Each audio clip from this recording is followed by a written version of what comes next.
He entered the big leagues as a teenager and excelled right away. Manny Machado got all of it. Then he earned a reputation as one of the finest third basemen in the game. What a play by Manny Machado! He was an all-star 4 times in his first 6 full seasons and a Gold Glove winner twice. Wow, my Manny Machado has done it again. But very few have been able to get to know Manny Machado. It's not always what you think when you see a book. You know, there's more to it when you open it. Now, for the first time, he opens that book and his home to share his story as we shine the spotlight on the life of Manny Machado. And Machado drives one to deep left field. High, deep, and there he goes.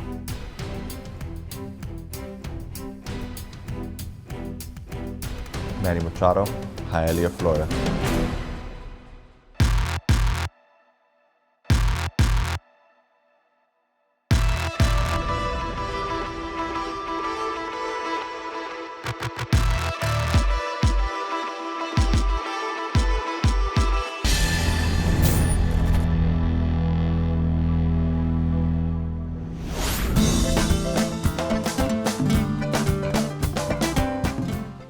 The Manny Machado story begins in the Miami suburb of Hialeah, Florida. It was there that his mother's Dominican roots and love of the game were passed on genetically.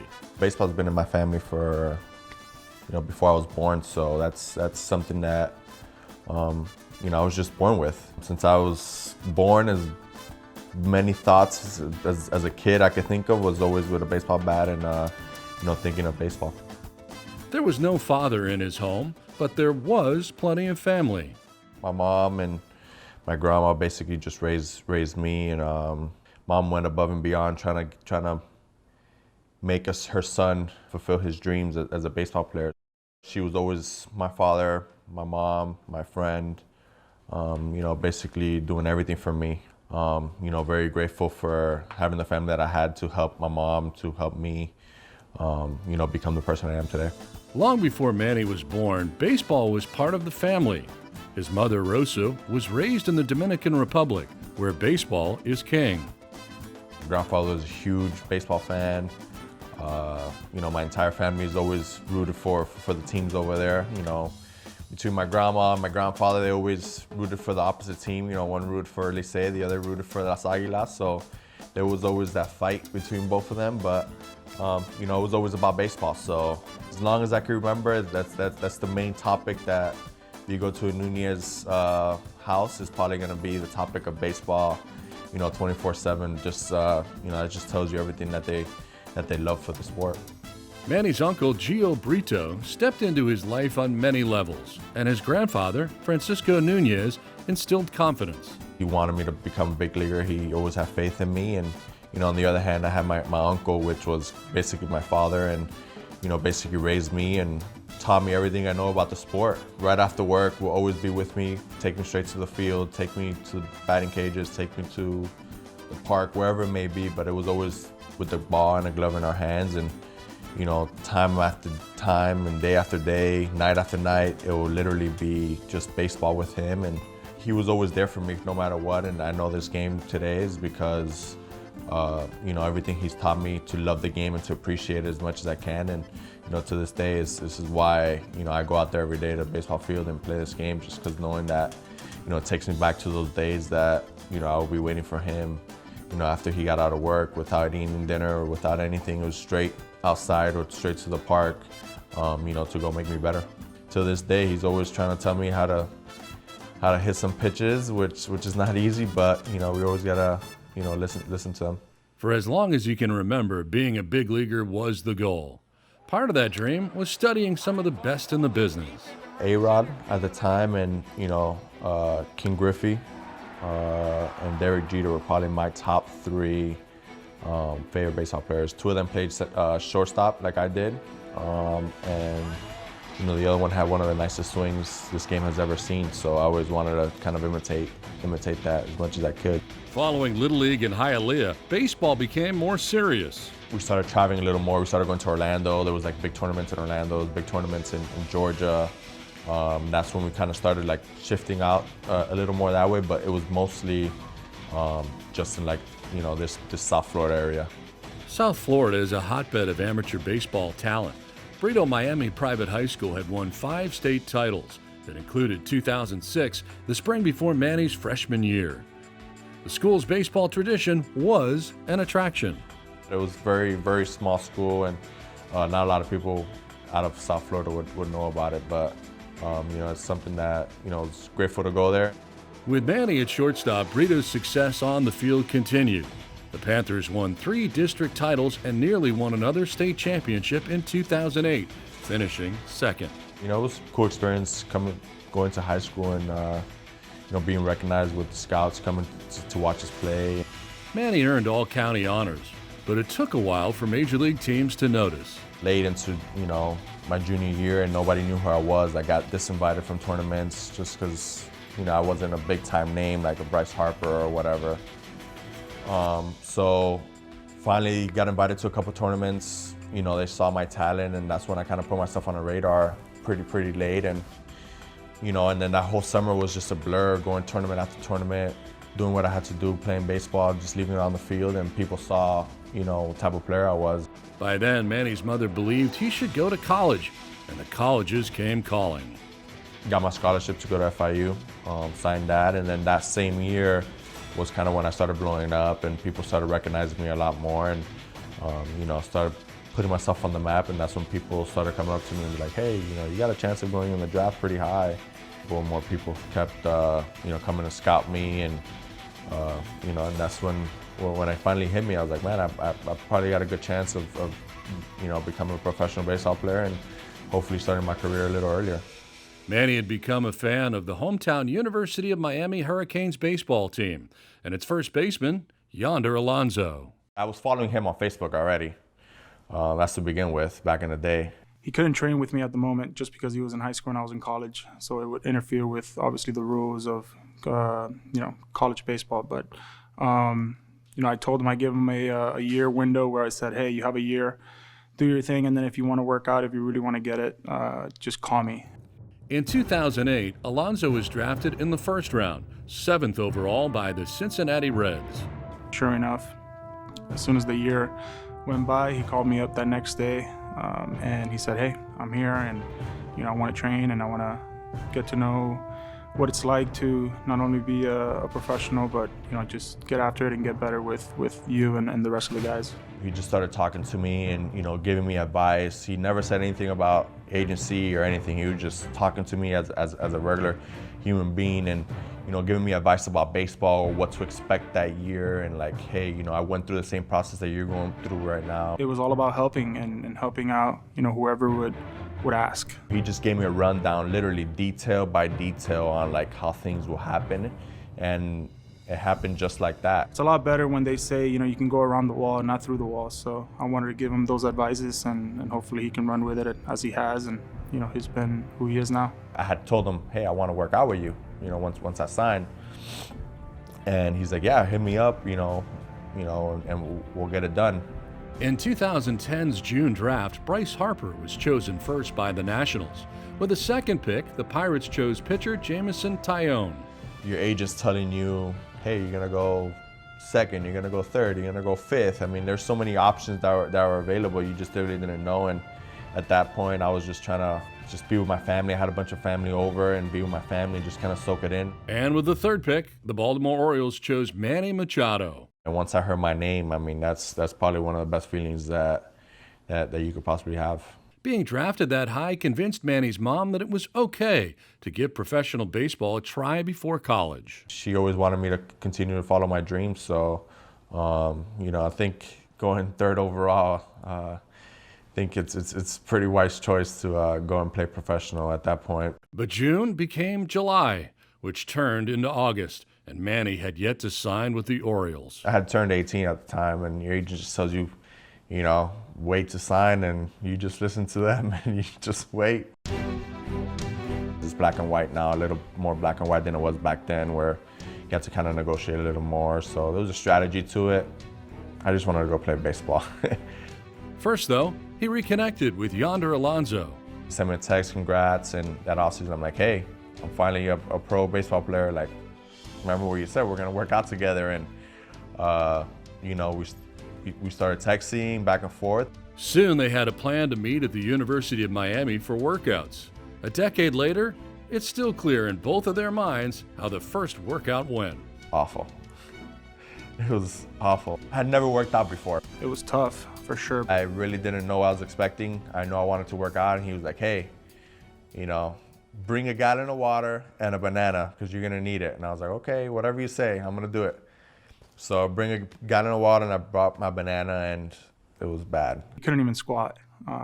He was just very lanky and just uncomfortable. I mean, it was a lot of running, a lot of lifting. I had no idea what I was getting myself into, but I've come a long way since that day.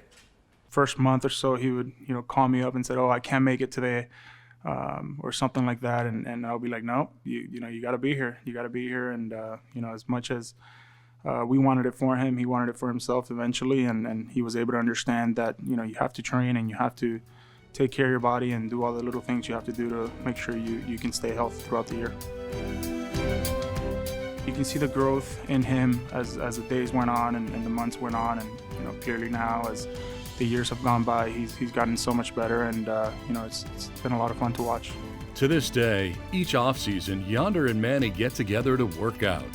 Obviously a little different, technology and new science have come out, so you learn and you advance on things, but pretty much the same. I mean, we're running just as much, lifting probably a lot more than I did back then. So, it's gotten a lot better since that one day, but, I'm not feeling it as bad anymore. 10 years later, we're best friends and, doing the same thing that we did 10 years ago, which is working out and pushing each other as much as we can.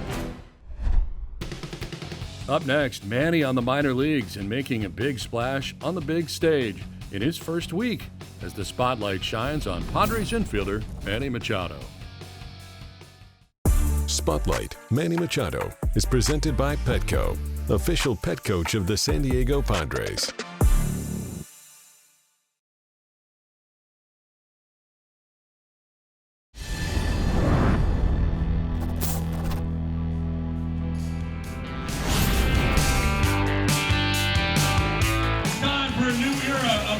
Baseball, you all ready?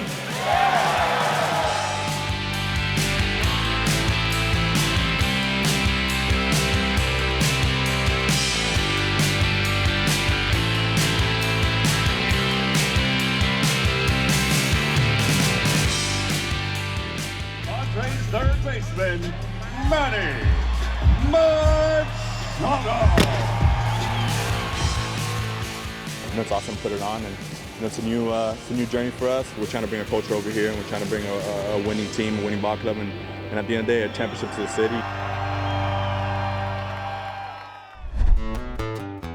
After signing with Baltimore in August of 2010, 18-year-old Manny Machado immediately joined the Orioles minor league system. He spent a little more than 2 seasons as a prospect in the minors. It's pretty hard, but it's something that I've always dreamed about doing, and bus rides, staying in hotels, playing in different cities.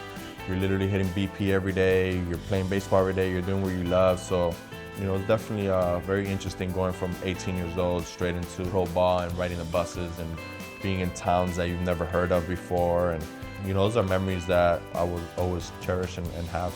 In the summer of 2012, playing for the Orioles AA team in Bowie, Maryland, Manny's manager, Gary Kendall, called him into his office. He told me he wanted to talk to me and I needed to go pack my bags at the stadium, and I was like, what, like, did you guys just release me? Like, am I going home? Like, what's the deal? And it was actually telling me to pack my bags because I was going up to the big leagues. And once I got that call, like, you're nervous at the time when you get that call, and them coming to my room after I got the call was, hey man, it's gonna be awesome. Like, send me some bats when you get out there, and send me some BGs.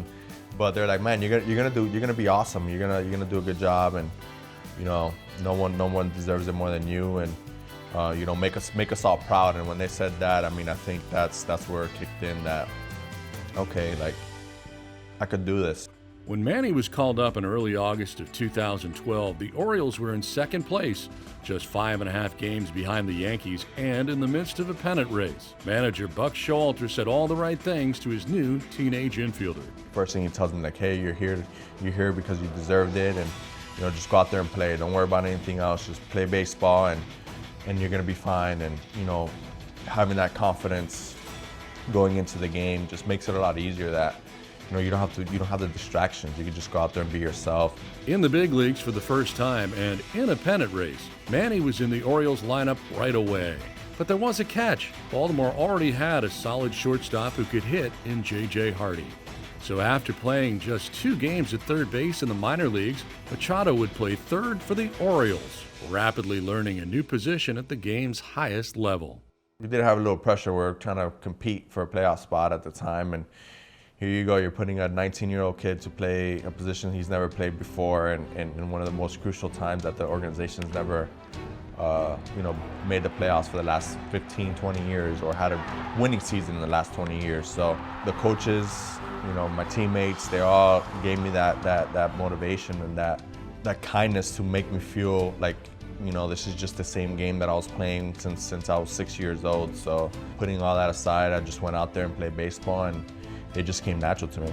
To say it came natural is an understatement.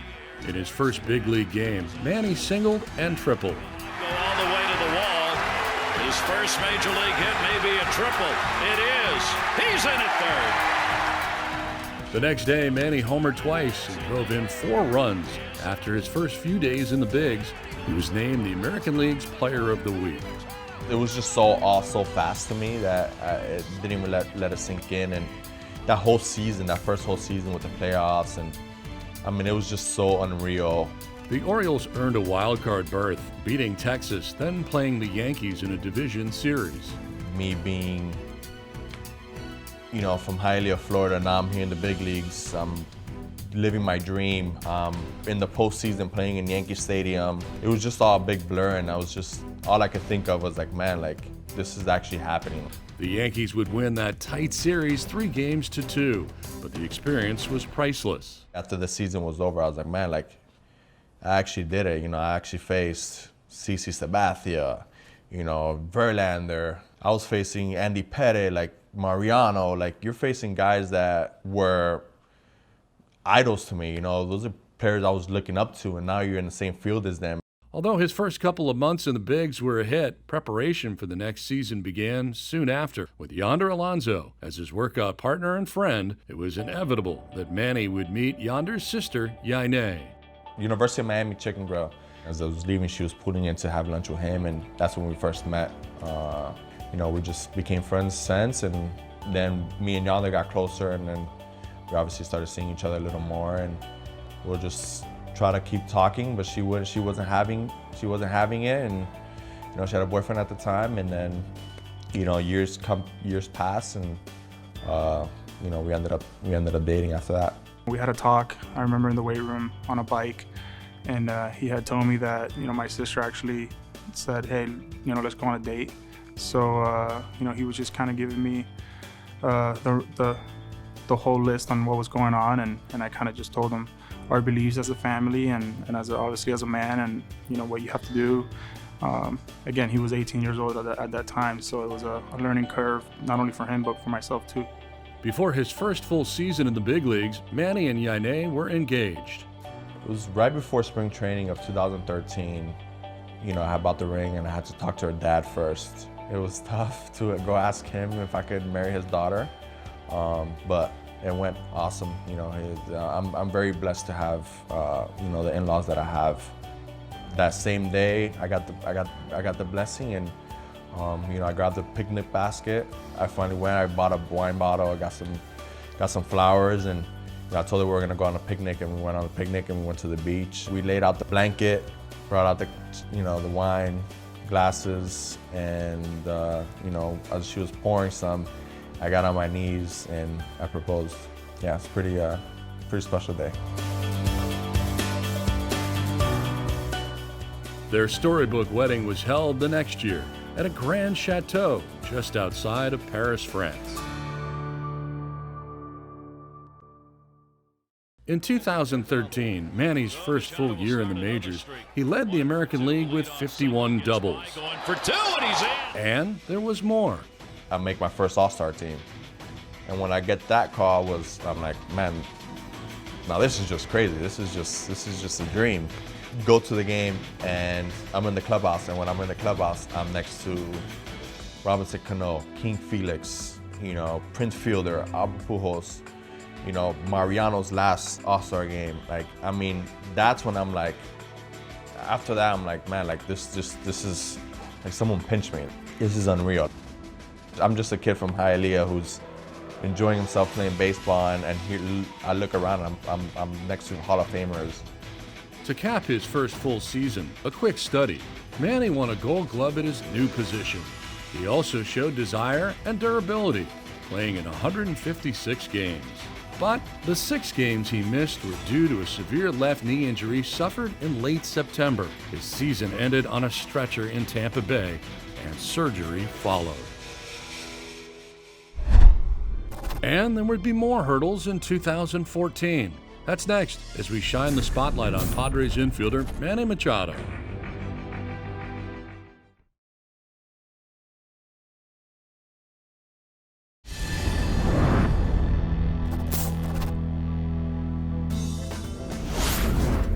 In every full season of Manny Machado's career in which he was healthy, he has played in at least 156 games. Twice, he's played in all 162. But his 2014 campaign would be delayed as he rehabbed from his knee injury from the previous season. That 2014 season would also end prematurely. 1-1 delivery, they did. Shattered the bat. Down at the plate is Machado. He's hurt. He's grabbed his knee. Yikes. This time, it was his right knee. Had surgeries on both knees. First time I ever had surgery. Just a lot of scenarios that was kind of tough for me at the time. Taught me a lot about myself, taught me a lot about, my body, taught me a lot about the game of baseball as well. And, at the end of the day, taught you about life. You can't take things for granted. When he got back on the field, he didn't leave it. From 2015 through 2018, he was the premier third baseman in the American League. He averaged 35 homers and 96 runs batted in. He won another Gold Glove and went to 3 more All-Star games. But in 2018, with free agency looming, the Orioles feared they could not afford him. They're already talking about trading you that whole offseason, and then you go into season, and they're still talking about trading you, and you're only going to be there for 2 months. And honestly, it was pretty sad because we built a lot of relationships. Myself and my wife in Baltimore. In July of 2018, Manny was traded to the Dodgers by the team with which he had spent his entire career. It's not as easy as people think, like, okay, yeah, pack your bags, but, you got to move your whole family cross country. You got to pack up your whole house. You got to pack up a lot of things. So when I finally got the call, it was kind of anticipating it already. I kind of knew ahead of time that was going to happen. At the same time, once you get the call, then that's when you're like, oh man, like this is for real. You have to start doing research on the team. Going from a division, from the American League to a National League, like I barely knew any of the players I was going to go meet just by watching them on TV only. Going to LA was pretty cool to obviously reach the World Series, play with a different organization, put on a different uniform for the first time. Following the 2018 World Series, Manny was a free agent. But months passed as he went through his off-season workouts. For the first time since high school, he didn't know which team he joined come spring. The first time we probably talked about Manny was, I think, winter meetings of that year. We were getting frustrated with some of the different trade proposals and possibilities, and I think I called Josh Stein up, our assistant GM, at about 5 in the morning, and kind of like half joking, but kind of half serious. It was, hey, kind of, like, let's forget about this. We should just go out and sign Manny Machado instead of, trying to trade some of our better prospects or talking about our better prospects in these trades. And when spring training of 2019 began, he still hadn't signed. Not knowing where you're going to end up, not knowing where your family was going to end up, not knowing where you're going to be playing, what uniform you're going to be putting on. So you're working out, you have no idea what you're working out for. Am I working out to play shortstop? Am I working out to play third base? Am I working out to play in Japan? Or am I working out to play in San Diego? The Padres got into the Machado sweepstakes late, but when they did, they put a lot of chips on the table. We got more serious when we got into January, and Manny was still on the board. We got a phone call from my agent. We're like, hey, you know, AJ Preller in San Diego, they want to sit down with you and meet with you. And at that time, we had already spoken to a lot of teams, and they're kind of late to the race. Maybe late to the race, but very soon, the Padres were in the lead. The story behind how AJ Preller signed him is next, as the spotlight shines on Manny Machado.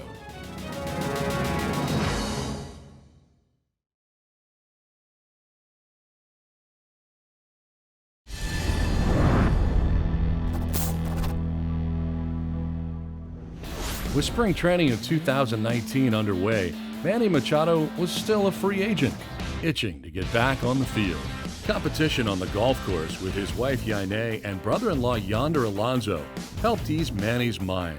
Now stepping in out of Miami, Florida, Manny Machado, tee box, number 1. Take that. That never happens. Take that. There's some betting going on, friendly betting, so hopefully I can get a nice little birdie, man.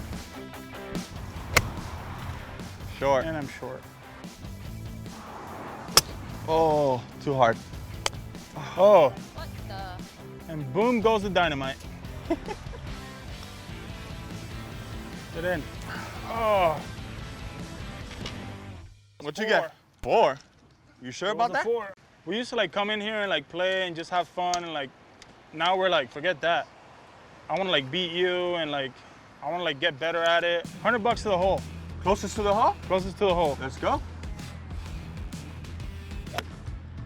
Oh, buddy. Down That's 100. what you get. Ay, ay, ay.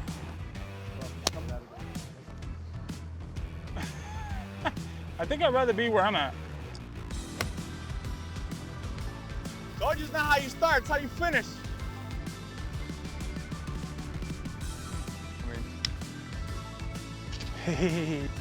Jesus Lord. What a bad day. As spring training continued, Padres general manager AJ Preller went to Florida to learn all he could about one of baseball's top remaining free agents. We just wanted to make sure that, you know, the person, kind of just make sure we were aligned from a goal standpoint, hear his background, his story, see what motivated him, see what questions he had about the Padres, see what he thought about the whole process, and I think really just went in open-minded. We're like, man, like, are they for real? Like, if they're for real, like, okay, let's do it. But if not, like, you know, we're good where we're at. Yonder Alonso helped Manny handle the mental aspects of the waiting game. Patience is a big key in this whole free agency thing, and understanding that you can only control what you can control, and making sure you're going to train every day, making sure you're taking care of your body, making sure you're being a good person, being a good family man, and obviously understanding that you have to train as hard as you can to be ready. As the Padres prepared their pitch, Yonder, who had spent his first 3 big league seasons with San Diego, let Manny know about the city and the organization. Everybody around and associated with the San Diego Padres, I thought that was a first-class organization, and obviously they gave me the opportunity to start my career as well, and you know, it was great moments, and obviously I told them that. Finally, Manny agreed to a 1-hour meeting with AJ Preller. Manny and Hialeah would meet the Padres GM near Manny's Florida home at Havana Harry's. We walk in and we're like, okay, you know, AJ or whatever. They told us he's in that back corner. He's over there sitting by himself with a big notebook, you know, 250-page notebook that you buy in Walgreens that I had in school. That's what he had there. And we introduced ourselves. It was supposed to be an hour meeting and ended up being like 6 hours. We actually didn't get to the food. We just drank about 6 pots of coffee, and we talked about everything. Talked about his draft process. We talked a lot about his family, his mom especially, like his experiences, you know, playing under Buck Showalter and what he learned there. And you know, definitely talked about some of the playoff experiences and, you know, the situation there with the Dodgers. Obviously, I think at that time he was, you know, a guy that was, you know, I think probably in the news for a couple of things on the field that we wanted to get straightened out and just get his point of view on that as well. Then also about, you know, things that were important to him off the field and definitely important to Hialeah as well. All he wanted was coffee, and he kept drinking coffee, café con leche, maybe more café con leche. So obviously we love café con leche, so we just kept ordering it too. And he kept writing down these little notes on his notebook, and I'm like, you know, I look at my wife and I look at her, I'm like, what is he writing? Like, seriously, what is he writing? Like, we can't read, and it was like all over the page, and I'm like, man, I really want to know what's going down there. I just wanted to make sure that we covered every point and was able to go back and be very thorough with it, and I think that was the nature of the notebook. I could tell he was kind of trying to peek over a couple of times. I mean, what are you writing in there? And you know, just mainly was just like, all right, make sure we hit on this point or that point, or things that he said that kind of spurred on some more thought from my end. He asked us about everything. I mean, about our foundation, about our family, about our. I mean, it was like as in depth as a meeting that we've had with any other team. I mean, gone in depth on everything that we've literally done in our entire lives. I think that just told him like, hey, it's a group that's, you know, I think like level-headed, and the interest was real, but it was real on a baseball level. And I think coming out of that, my guess is Manny thought we were pretty serious, and probably spurred on the next couple of weeks. Come a week or 2 weeks later, I mean, I'm wearing a San Diego hat. They made the highest offer, and you know, here we are. And it was just by sitting in that supposed to be a 1-hour conversation to 5 hours in Havana, Harris. Very excited, proud, honored today to introduce Manny Machado as the newest member of the San Diego Padres. Found a new home. I'm truly just so lucky to be where I'm at right now, and you know, I wouldn't change it. I wouldn't change it for the world. But leading up to that was not as easy as people think. It's finally over. Finally a Padre. Of course, the Padres' generous financial offer, the largest in team history, was a big factor in signing. But there were other reasons Machado chose San Diego. They literally fit everything that we were asking for in teams that we're looking for. How are they with their families? You know, is ownership involved? Am I gonna have a relationship with the owner? You know, where in Baltimore I didn't have that. You know, the team, the farm system obviously was a big part. You know, they have a bright future. We've been to the city before, we love the city. I believed in AJ and what he said in that meeting, in the conversations we had before, after that. We just believed in that process of the organization, where in the direction that they were heading, and you know, we really wanted to be a part of that journey and a part of what's going to happen in the future. Machado drives one to deep left field. High, deep, and very good. In Manny's first season as a Padre, he hammered 32 homers and drove in 85 runs despite getting to spring training late and settling into a new town. Love the city. You know, playing in front of the fans this year was, I've come from a pretty good fan base in Baltimore, and now going to San Diego, you know, you could just feel that energy every time. I mean, opening day was one of the most special things I've ever been a part of, and you know, I could just feel that energy throughout the whole stadium, throughout the whole city of that they just want something, and you know what that want is obviously the championship. Manny formed bonds with new teammates and played defense the way he always has. Machado backhand from foul ground. No way! You'd better believe it. Manny being Manny. Come on! The players could see that, you know, we're in this to win, and you know, little by little things started changing. We're winning. You know, we started off the first couple weeks. We started off hot. We were in first place for a while. You know, going into the break, we're, you know, close to having the wild card. And then after that, it just kind of just died down a little bit. We play this game for the fans. We play this game because we love it, you know, and to give them a show, to go out there and play and leave it all on the field, and then have them feel that same energy that we have, and then they're giving us more energy. I mean, I think, you know, we're not in a better city than San Diego to be playing in front of those fans. So we had our ups and downs throughout the year, but overall, I loved how everything panned out and how things are moving forward. Up next, what he's doing to keep things moving forward as the spotlight shines on Manny Machado.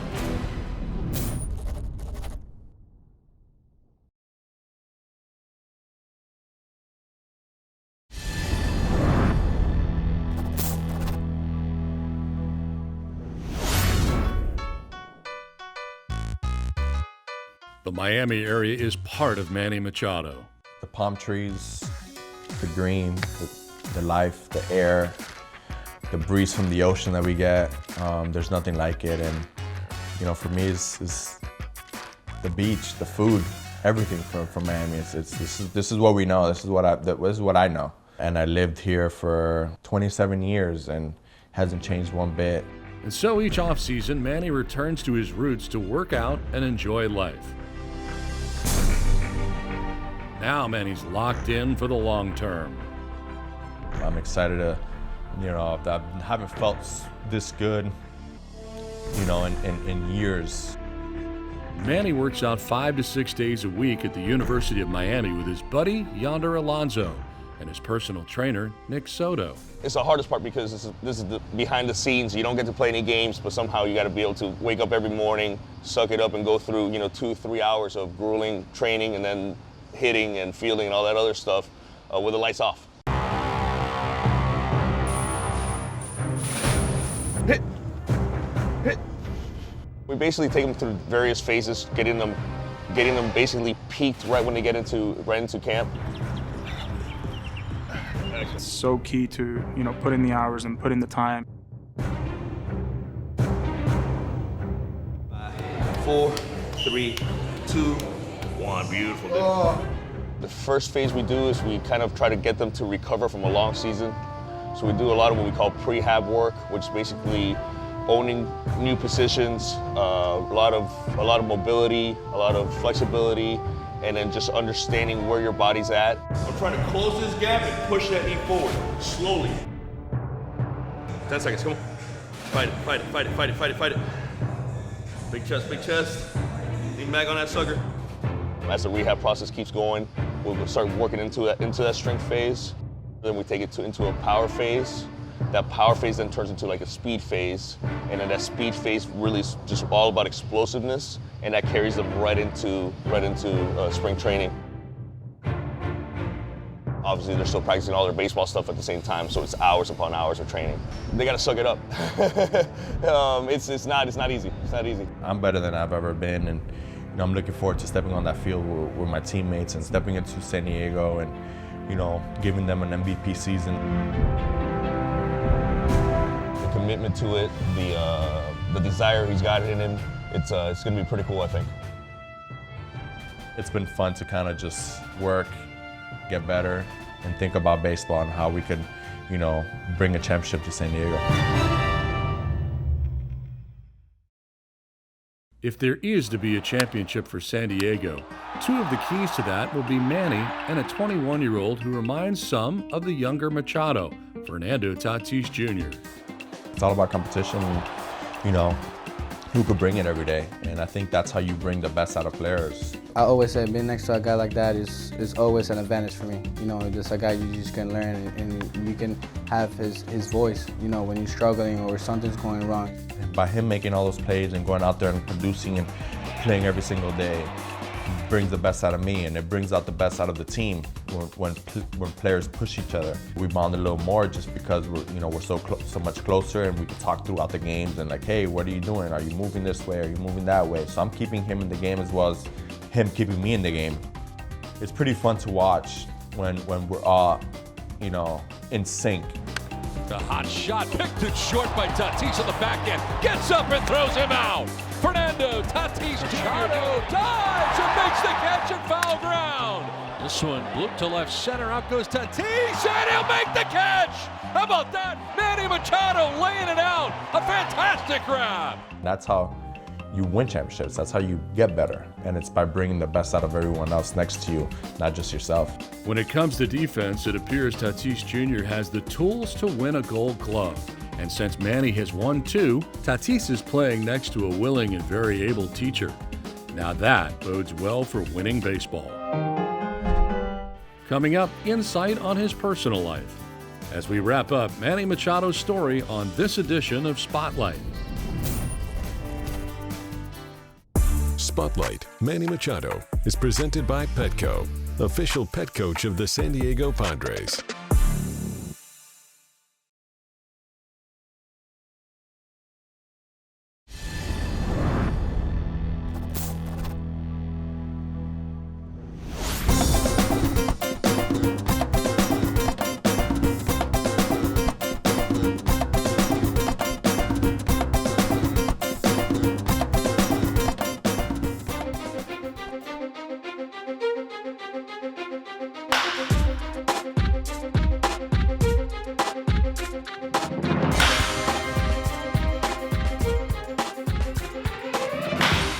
Manny Machado and Yonder Alonso share ownership in this Miami area batting cage. They become as close as any brothers. I hit a homer and I came around, and then he hit a homer and he was like peeking at me, so I was talking a little bit of smack. When we were younger, it was more like civil, and now we're like, let's just have more fun with it. Another person in Manny's life is Petey Suarez. Petey's, one of my closest friends. He's been part of the family for a long time, and he knows about everything. That's number one. Petey knows everyone, everybody, everything. So if you want to get smart, I just go talk to Petey. Sometimes he's always with us in the cage. He's always around us. He knows exactly what I like to do, what we like to do.